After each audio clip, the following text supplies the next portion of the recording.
எகிப்திலிருந்து இஸ்ரவேல் ஜனங்களை வெளியில கொண்டு வரத்துக்கு ஆண்டவர் மோசே என்ற ஒரு மனுஷனை அழைக்கிறாரு.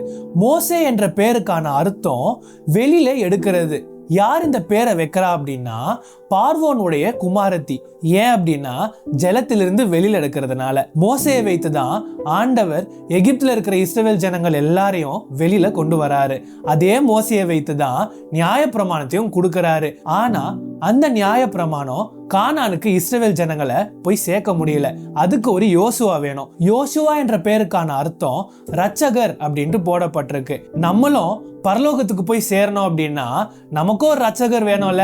அவர் தாங்க இயேசு கிறிஸ்து. அவரு நியாயப்பிரமாணமாகவே இந்த பூமிக்கு வந்து நியாயப்பிரமாணத்தை நிறைவேற்றி ரட்சகராக நமக்கு ரட்சிப்பை கொடுத்திருக்கிறாரு. அந்த ரட்சிப்பை நம்ம காத்து கொள்ளணும். இயேசுவோடைய அர்த்தம் என்னன்னா ரட்சகர். அதே யோசுவாவுடைய அர்த்தம் தான். அதனால நம்ம யெஷுவாவை பிடிச்சிக்கிட்டோம் அப்படின்னா அவரே நமக்கு நியாயப்பிரமாணத்தை சொல்லி கொடுப்பாரு. அதன்படி வாழ்றதுக்கு கிருபையும் தருவாரு. பரலோகம் கொண்டு போய் நம்ம எல்லாரையும் சேர்ப்பாரு. சிந்தித்து பாருங்களேன்.